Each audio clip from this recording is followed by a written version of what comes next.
This is Grow Your Power, presenting the skills and experiences of homesteading for anyone, anywhere who wants to save money or gain independence or just get down and dirty.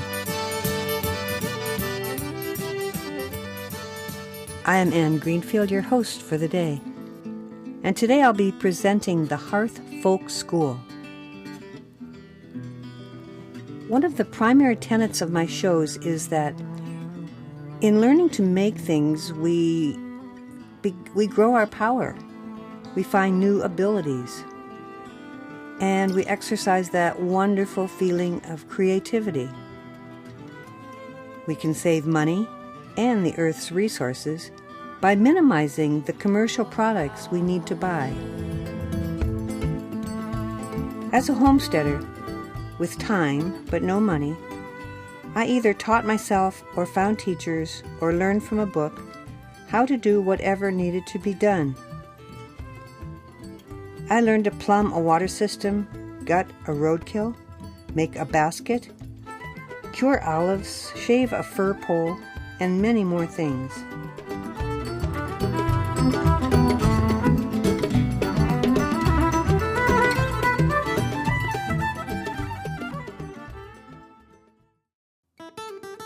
So I was excited to meet these two young people at the farmer's market who were starting a school in our community for learning how to make things, the Hearth Folk School.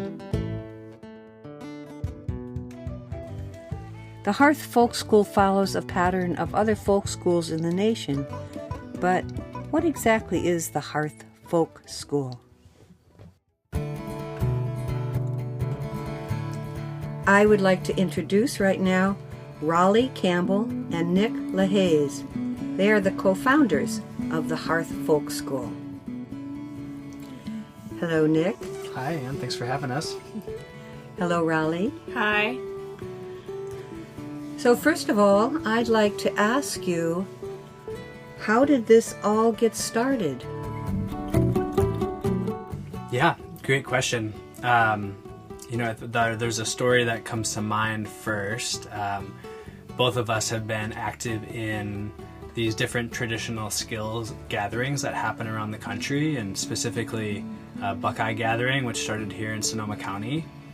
And going to those gatherings for a number of years, there was a moment at the first traditional skills gathering that I was at called Saskatoon in northern Washington. And I went there to learn some of these interesting skills like flint knapping, how to turn stone into arrow points, or how to shoot a bow, or how to make a bow, or all these skills that seemed really flashy to me. And on the second day, without being in a class and struggling as to which class to get into and which instructors I resonated with the most, I was sitting by myself in this great meadow, and this lovely lady, Emily Durkee, came up to me and asked if I wanted to make a basket with her. And originally I was a little unsure. Basket making wasn't the thing that I was really interested in at the time. And afterwards I got into this class. It was just her and I, and she was just a fantastic teacher. And we were working with black ash splints, which are just an amazing basketry material from the Midwest.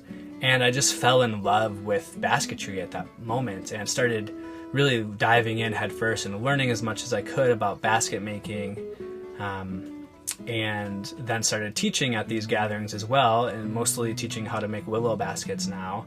But it was really the moment where I really fell in love with craft and with really making things with my hands. So that's kind of the initial story and inspiration. And then, years go by and I learn about these things called folk schools, and I spent some time at North House Folk School, which is on the north shore of Lake Superior in northern Minnesota. Was blown away by these places that, are place-based and are bringing a number of teachers through the school and teaching just hundreds of different classes, ranging from everything, whether it's how to make a canoe out of birch bark, or how to carve wooden spoons, or forge something And Raleigh, tell me more about this network, it sounds like, of folk schools. So there is the American Folk School Alliance, which is in support of American folk schools. And we didn't actually know that it existed until we launched, and they contacted us, finding us through social media, I'm assuming. And I'm so grateful that they exist, because the support system that's there is so active, and every month they have a phone call where we're addressing issues about diversity in the schools, or back-end technology, or teacher compensation, or like anything that you might need on the business side and like culturally within the schools. Cool. And how did you get interested in all this? Well, similar to Nick, I've had craft and skills in my life, my entire life. I was privileged enough to attend Summerfield Waldorf School, and so my hands were always busy. And following high school, following some travel, I did a local program called Weaving Hearth, and that is where I was introduced to the primitive skills. And through that community and network is how Nick and I met 6 or 7 years ago. And I was definitely around that time really feeling the need to have a space that was concentrated like this. I really missed what I had in high school offered to adults, that craft and skills were not something that were really readily available unless you went like specifically to a pottery class, or like every so often there were some maker spaces popping up. But Nick and I started talking. He shared this vision around opening a folk school, and we shared a mutual interest in doing woodcraft. And when that was 4 years ago, and last year I was apprenticing in woodwork in England, and Nick and I were staying in communication, and we finally got on the phone. I was like, are we really doing this? We have to do this. Like, there isn't something like this in Sonoma County. And it was just, for me, shining so bright after being in a place that really had a high concentration of traditional craft. I was like, we really need this where we're going, so we need to do this thing. You want to do it together.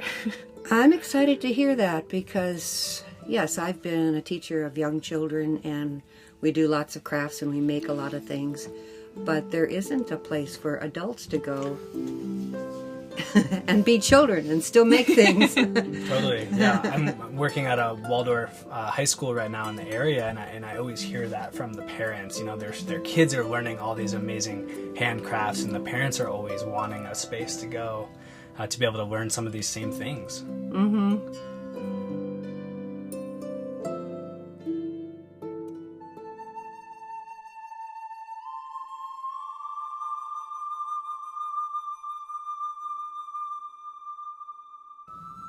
I read something on your website about resilience, and I wondered what your understanding of that is as something that seems important to your whole mission. I'm really looking for a thriving community that's like resilience. I think of as showing up not just in the individual, but really in community, and that's by being supported to take care of our bodies and take care of our relationships with each other and with the land, and to keep knowledge, and specifically knowledge that's been passed down through the years, still thriving. And I definitely see that becoming less available, but also people are more hungry for it. And when I see people doing something to keep that alive, the entire community is lifted up. When relationship with place and each other, and, you know, using the tools that they have accessible to them, everybody tends to be lifted up. And that's kind of a way that I see us bringing resilience with the folk school. Mm-hmm, I see. Community as being an important factor. Yeah. Mm-hmm. Yeah, and then I would add too, you know, on that same thread of resilience, self-resilience and self-reliance, and to, you know, what it is to be able to go on the land that you live on, or in a wild space nearby, and be able to harvest some of your own medicine.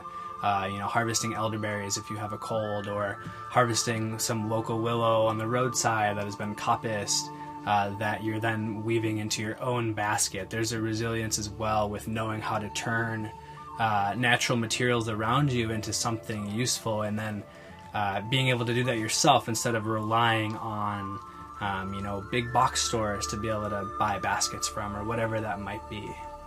Right. So being in contact with nature is a big part of your mission also. Definitely. Yeah, indeed. Being resilient in the sense of working with nature and the people around you, and that requires a lot of flexibility and creative input. Yeah.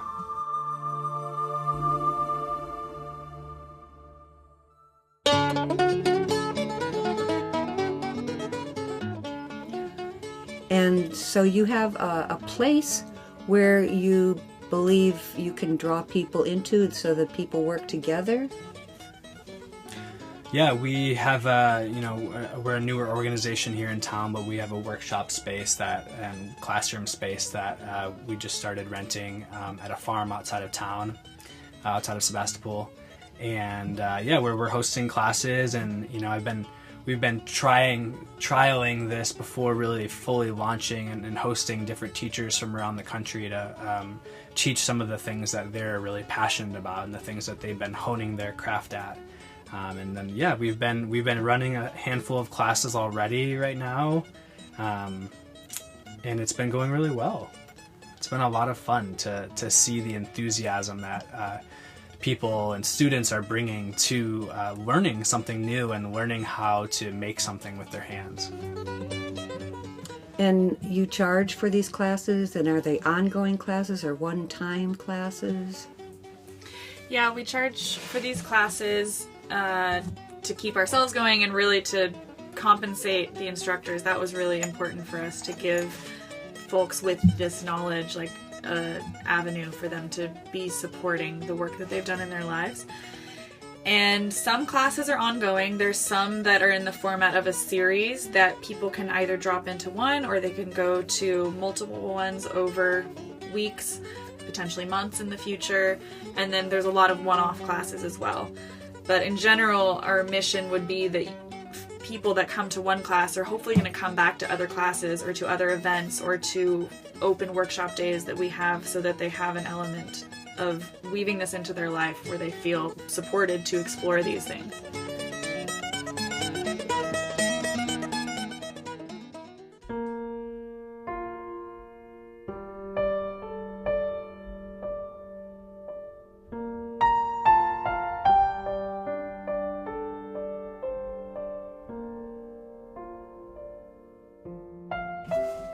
Yeah, give me a sense of what these classes are that you're either offering right now, or that are in the future plan. Sure. A couple of the classes that we've already have run were we did some spoon carving classes with a gentleman from Wisconsin who's one of the kind of more well-known and experienced carvers in the green woodworking world. And we also brought him out this year to do a foot-powered bowl turning class. So these are kind of older traditional style lathes that are used by pedal power, essentially. So they're your leg and your feet are the engine that spin the block of wood that then you're using these very cool hooked knives to be able to turn the bowl out of.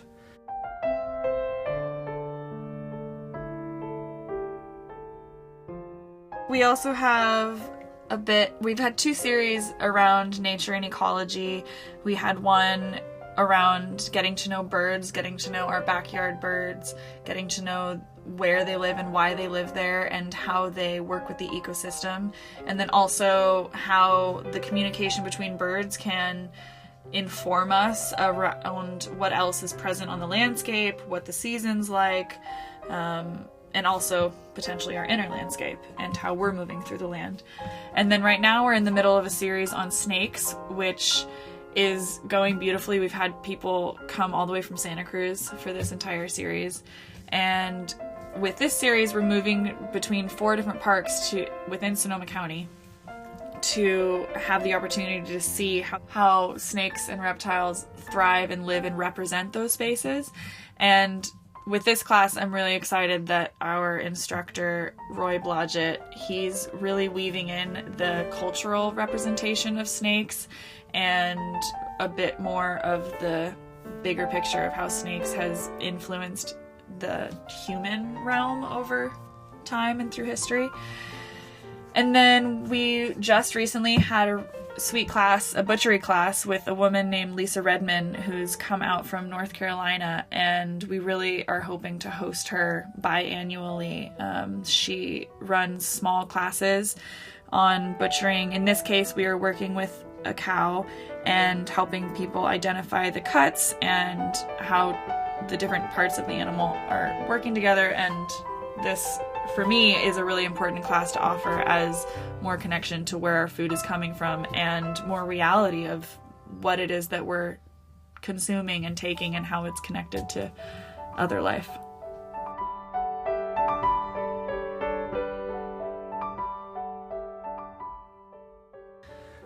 Yeah, I'll be teaching a willow basketry class that'll be over a weekend, weaving a complete willow basket, start to finish.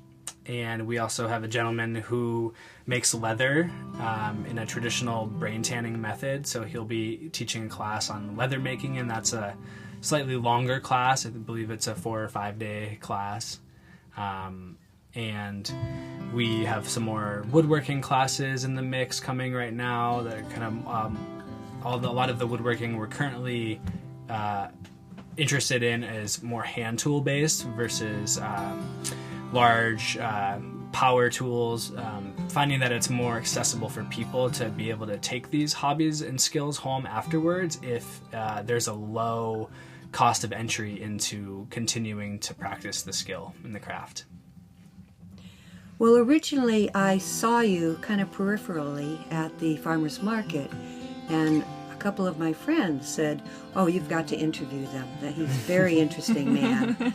And what were you doing that day? You were working wood with some hand tools. I didn't get a close look. Yeah, so that was back to that bowl turning class that we hosted. It's they're often called spring pole lathes or foot powered lathes. But it's this old technology on how people before electricity made cups and bowls and plates. And so we've built a few of these lathes in our workshop here, and had one at the farmer's market to help promote for this bowl turning class that we were hosting. And yeah, that was really a fun place to be at the market, and there was a lot of curiosity and interest. And I even had a young gal who lives on a farm ask if she could take all the wood shavings home with her for her rabbits. And it was just really sweet to engage with people in the community about some of the stuff that we're doing, and also demonstrate something that many people have never even seen or heard of before. That's great. I hope that you'll do that again. I love the farmers market in Sebastopol. Mm-hmm. For all the wonderful produce and the music and the dance. And I loved the herbal show the other week, where we're presented with all these different things that you can do with herbs and how to use herbs. And I personally would like to learn how to make spoons. That would be fun. We have a class coming up in August for spoon carving. Yeah, okay, great.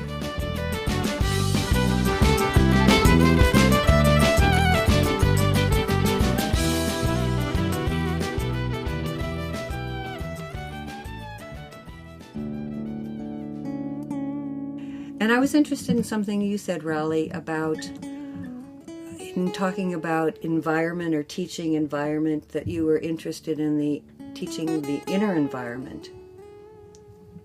Could you say a little bit more about that? Yeah, I think I was referring to that around the bird class, but in general,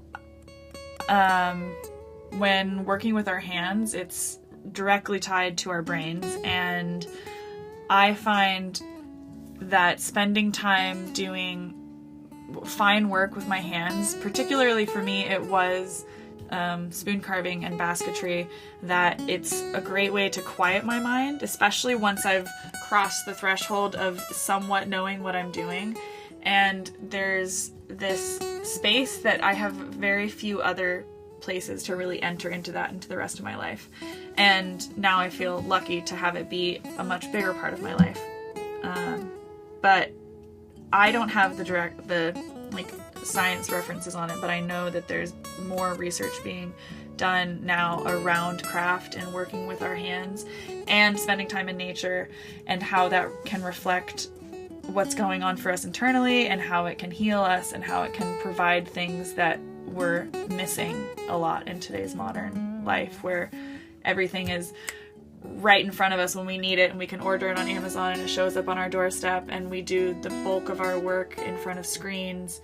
A lot of the things that we're offering are pulling you out of your house and turning off your phones and having you look at and work with your hands, and just use things that are really innate in our being and heal parts of us that we might be missing otherwise. Thank you. When you talk, I think about something that I do this season. I've grown fava beans, and in order to eat fava beans, it's kind of labor intensive. Steaming taking the peas out of the pod first of all, and then steaming the peas, and then running cold water through them and slipping all the skins off every pea. And some people won't do it just because it's labor intensive, but I love doing it. It's just somehow being into this process instead of just a quick thing is very satisfying to me. And like you say, the calming effect of making things and really focused and using your whole body, really. And what a different relationship you probably have with that meal when you eat it. There's so much more slowing down, and with each bite you want to savor it because you've now spent so much time going into that. I think that's probably true. I think they're delicious. Right. Yeah. And there's some sort of inherent value that comes with when you've grown that fava bean yourself and you've gone through all the work to process it and eat it. It just becomes so special. In the same way of carving a spoon and, having it in your kitchen, and when you look at it or you cook with it or you eat with it, it brings more story and inherent value into it than maybe, using a metal spoon that you don't know the roots necessarily of where it came from or how it was made or who made it. And I think that's why people are so called right now to craft, is there's a deeper connection with the items that they're making or using, and there's such a movement right now to honor craftspeople, and I think people just love knowing where something came from and how it was made and really getting the complete story of it. Neat. Reminds me of the fact that I built a straw bale massage studio in the last place that I lived, and I'm not exactly a carpenter, but I studied it a lot, and I asked a lot of questions, and I built it myself. And it took me 2 years, and I just was so enveloped. I felt so enveloped by this building that I had created. I just loved being in it and offering it to other people. Yeah, you put your love into that space, and I'm sure everybody felt it. I know especially any spaces that are built like that I've been into, there's just a sense of awe.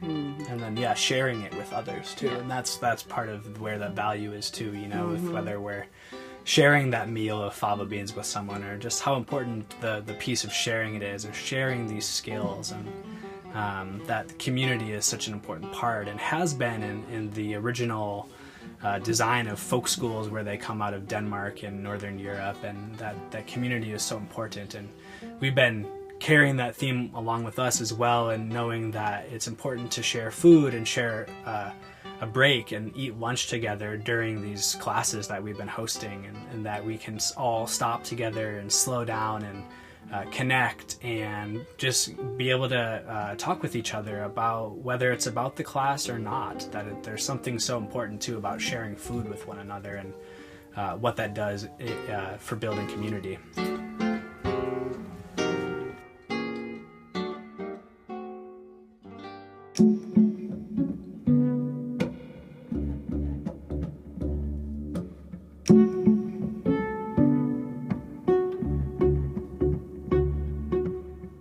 I'm really into inner awareness. I do a thing called Honesty Salon in Sebastopol, and I could imagine it would be good to just question the people that come to your school and to make them aware of what's going on inside of themselves from the process of making things.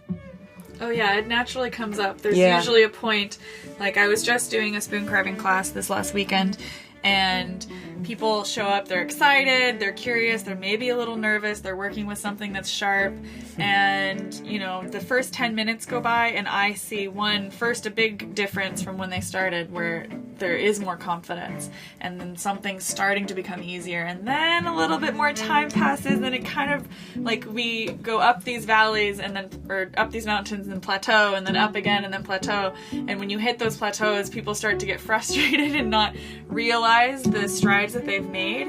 And there's often a moment, when they start to hit comfort and like are okay with those challenging parts, that the internal stuff starts coming out. And I saw it in the bowl turning class. Somebody would have to stop and they'll take a break for a minute, and then they'll come back, and you'll come back and talk to them, and like their perspective has instantly shifted. And I just find that craft elicits that normally, and especially with adults, because there's so few environments where we're like learning something new. We haven't really done that since we were youth. There's very few times where we're like learning something that we're not good at and we've never done before. So I find adults actually get more easily frustrated than children, but it's like, what a good mirror for us to look in and to try something new and remind ourselves that our bodies can adapt actually really quickly. Like those first 10 minutes, someone goes from feeling like shaky with a knife to feeling like, oh, I can make this cut, and seeing the shape come to form. Great. Yeah, as adults it seems that we get probably self-protective more, like, I can do it.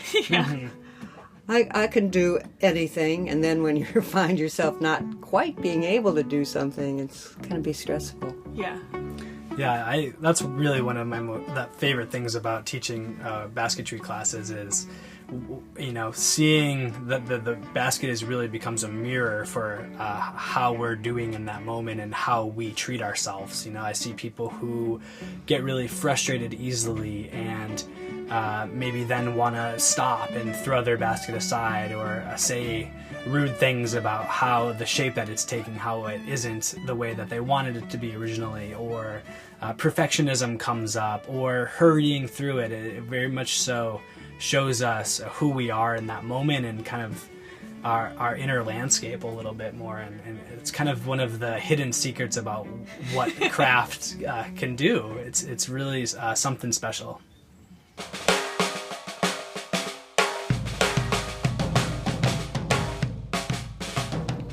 And how do you react to people that get into that frustrating space?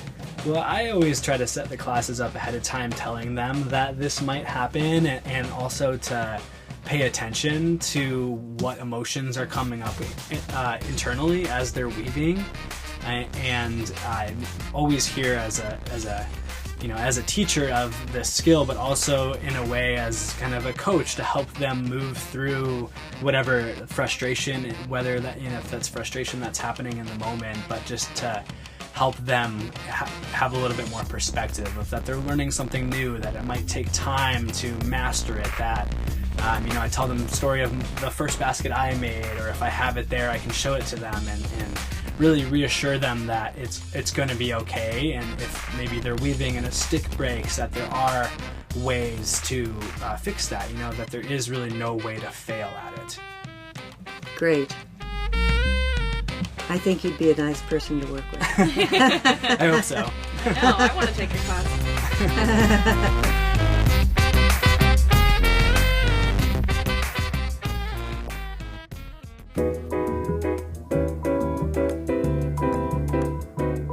So you say that you hire teachers to teach these different things, and I really appreciate your care with compensating them for being mentors. It's something that we're not always compensated for. It maybe just happens on our back porch, but if we can really empower these people that do know all these things, it's really helpful. Yeah, that was early on in the conversation when you start a business, you naturally are going to reach a point where you're like, we have to talk about money. And one of the very first things is like, we really want instructors to be compensated well, because we've seen it in many places and experienced it ourselves where we're not. And it's challenging to build a life around craft. And it's something that we're still exploring ourselves, but it feels really good and important that the people that we're bringing from the outside be compensated for their time. And it almost doesn't feel like enough. Like we're doing as much as we can, and I would love to be giving them more, because a lot of it doesn't account for, like their years of training or even all the preparation they might have to do for the class or the travel and all of these other pieces. But definitely while they're with us, we are like doing our best to honor and host them well. How do you find these teachers? Well, some teachers are people that we know personally because we've been in this network of traditional skills, and also within our own craft journey of searching for teachers. Some people we know personally, and some of those people are local. We really want to support local people as much as we can. And then there's also people that are coming, like Nick mentioned, from Wisconsin, North Carolina, and just in conversation with some folks from Maine yesterday, they were actually people that contacted us. So we have a form on our website for workshop and teacher proposals, and we've gotten quite a bit coming for that. And then also I have a lot of connections overseas in Europe, and from there, if we're bringing people from that far, it's really to feature something that we don't have or that we know about highlighted in this region. And folks that we know have really honed their craft and are here to also support us, because if they're coming that far, it's a gift for us. But some are local, personal, or even a lot of suggestions.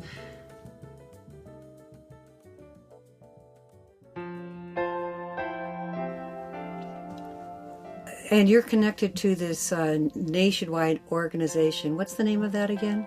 The American Folk School Alliance. How many of these schools are in the United States? Do you know? There's a handful. It seems like maybe not quite 100 yet, but it seems like maybe 40, 50, 60. They've been rooted on the East Coast and in the Midwest for really a number of years, with John C. Campbell in North Carolina as one of the larger folk schools in the United States. And I think they started in the 70s, and folk schools are really now, making their way west. And there's a few in California, and I would say a few more in Oregon and Washington on the West Coast, but they're really still kind of a newer thing on the West Coast of this country. But it's exciting. It's exciting to see people really interested in them and interested in learning new things. It's really supportive. But it is still a newer thing out here. I've never heard of them before, and I am excited. I think it's a great idea. Yeah. People are definitely hungry for them. At the event that I was at last weekend, I had, I think, 4 people approach me and say, "Oh my God, have you heard of Hearth Folk School? You should go there." And I was like, "I am Hearth Folk School. How do you know about it?" So it was really sweet to hear, people are coming to us and saying, I heard about this thing, or I've been following along, and it's being received so well, and that feels really good and motivating to keep it going. and so good to do it here in Sonoma County, which is, there is just such a network of not only people who are hungry to learn and value, supporting local craftspeople, but there's just an amazing network of craftspeople and of skilled teachers in this area alone, really.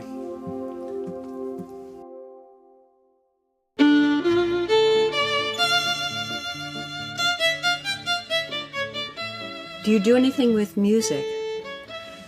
Not yet, but it's actually probably also one of the first conversations with like teachers that we had I had somebody approach us, and not even just one, but approach us about doing things around music, either as a class or even just experiences.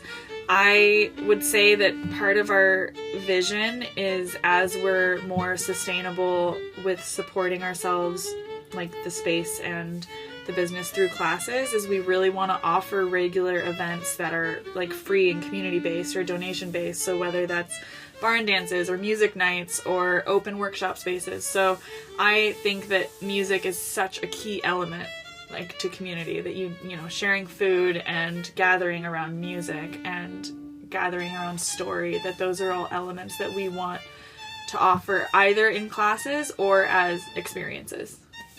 It is such an original part of the seed of folk schools too. For the last hundreds of years, music has been such an important part to the story of folk schools, and at this folk school that I spent some time at in northern Minnesota, North House, they have a lot of classes on how to make instruments too, which I think is a really amazing offering, whether it's making your own drums or stringed instruments or clay ocarinas, whatever it might be. I think that's an exciting part as well. Mm-hmm.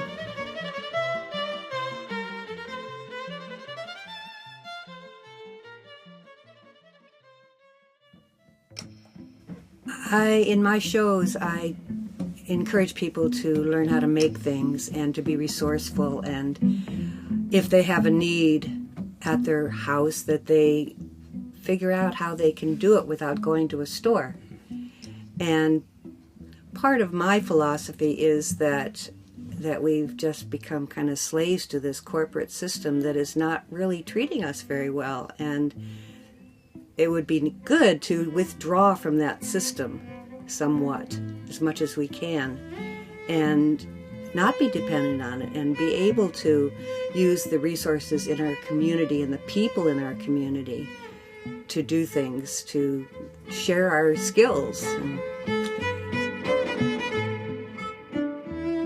Exactly. It's like, I imagine it as weaving a blanket. Like, I see, or like the fibers interwoven within the community. If I have something in my house that I need to fix and I can't figure it out, now, I can reach out to the local community, and it's something that, I'm actually grateful for certain online resources that I can go out and say, hey, I've got this thing I want to fix and I don't want to go to Walmart or to the big store. Like, does anybody either have it to share with me, or does somebody have the skill?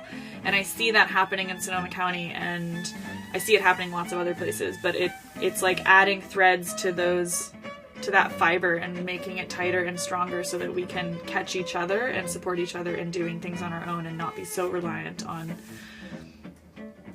the man, whatever that system, is. Yeah. The system.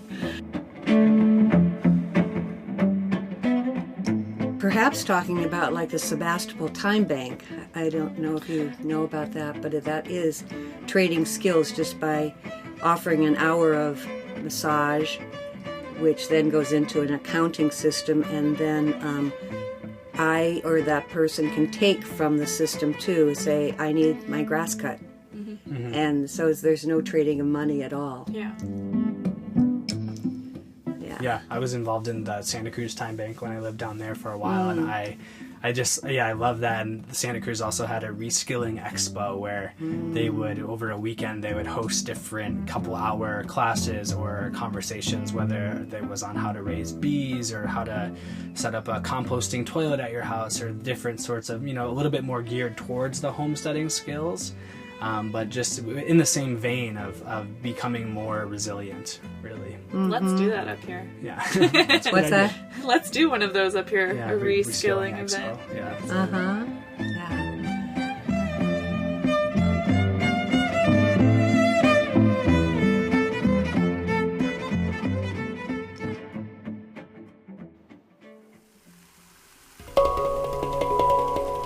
I want to acknowledge that we're offering place-based skills and that we're operating on a place on land that was stolen from local indigenous people, and that we haven't personally figured out the way in which we're making reparations, but we're in conversation to be doing that because we know that it's present, that the conversation is live, and it's needed to be live for a while. And especially starting at the beginning and doing the skills that we're doing, we really want to at least start with the acknowledgement that this isn't our land, and grateful to be here, but it's very important to think about like who has been tending this land. It's been given as an example, say if you want to do a harvest willow for a willow basket, to think that if that willow is there and ready, it's likely been tended to for hundreds of years. And the woodland that is available for doing the woodcraft, that there's so many things that came long before us.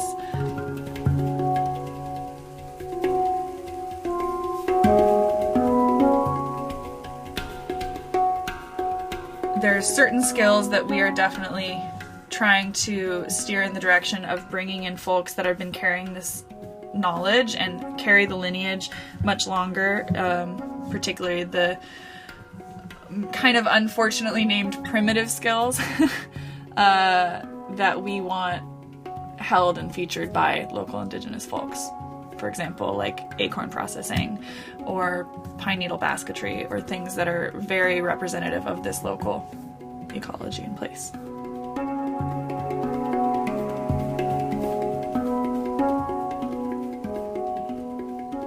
And what feeling comes up for me is gratitude to the indigenous people for, like you say, tending the willow for hundreds of years and figuring out the herbal offerings of the land. And I'm sure that we could be even more grateful to them for many things. Yeah, and to bring that perspective of gratitude forward, and to, if you're harvesting something off the land, that you're not doing it with a taking mindset, and that there's ways of giving back to the land as well.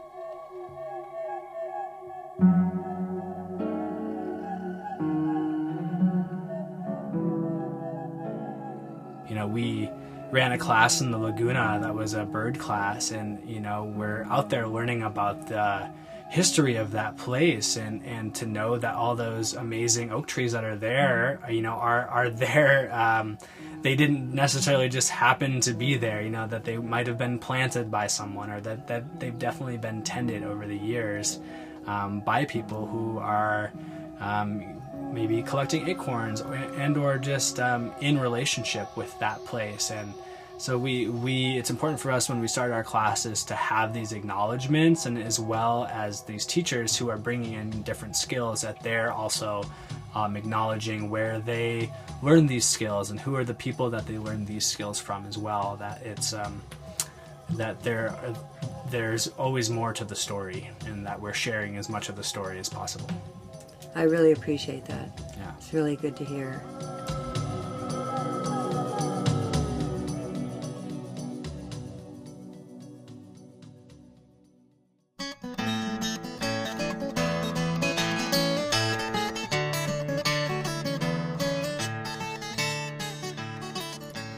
Let's mention a little bit about the skills gatherings. I know there was Buckeye. Is Buckeye still happening in the area? Buckeye still is happening in the area. Yeah, it was in Sonoma County for a while, and now it's outside of Chico.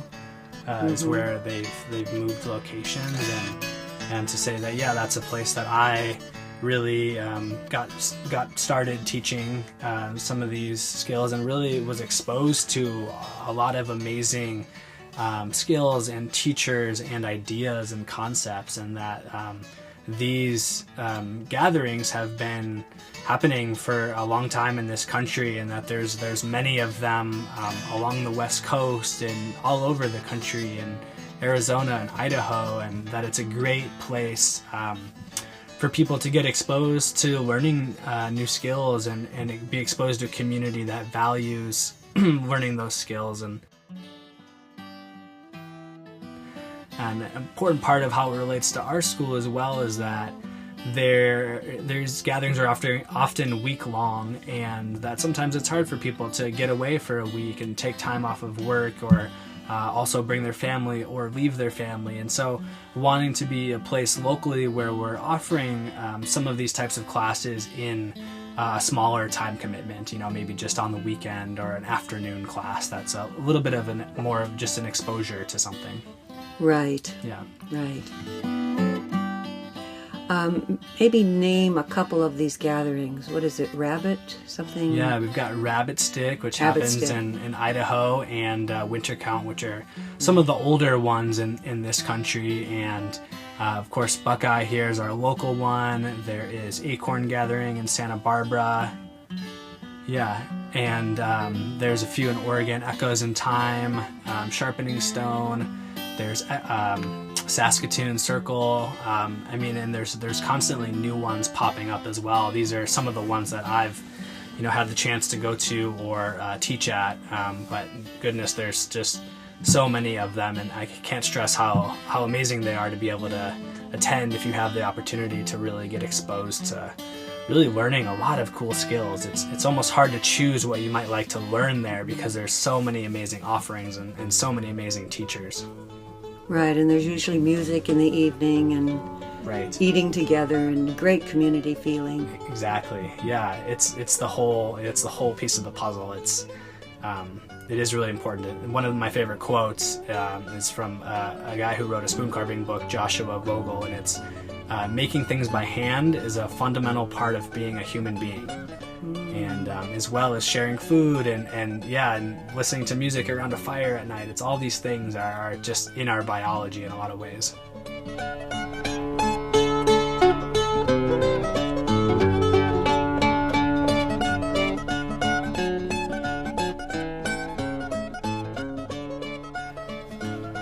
Well, I support you both in doing this. It's really a wonderful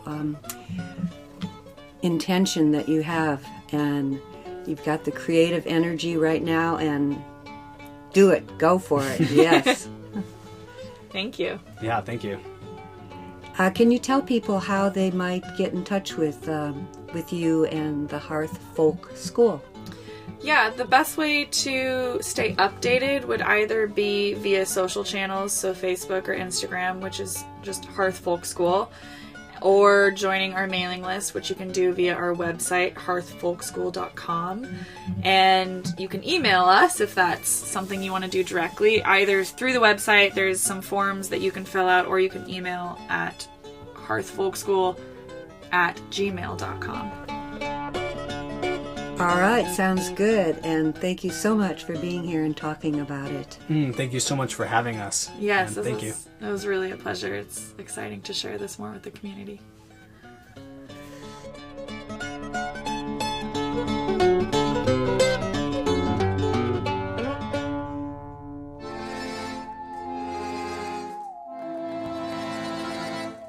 So this has been Grow Your Power, folks, being broadcast on community radio station KOWS 92.5 FM in Santa Rosa and Occidental, California.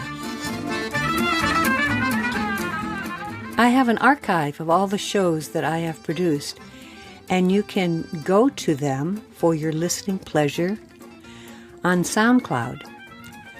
That's Grow Your Power at SoundCloud or on Facebook. Thank you for listening.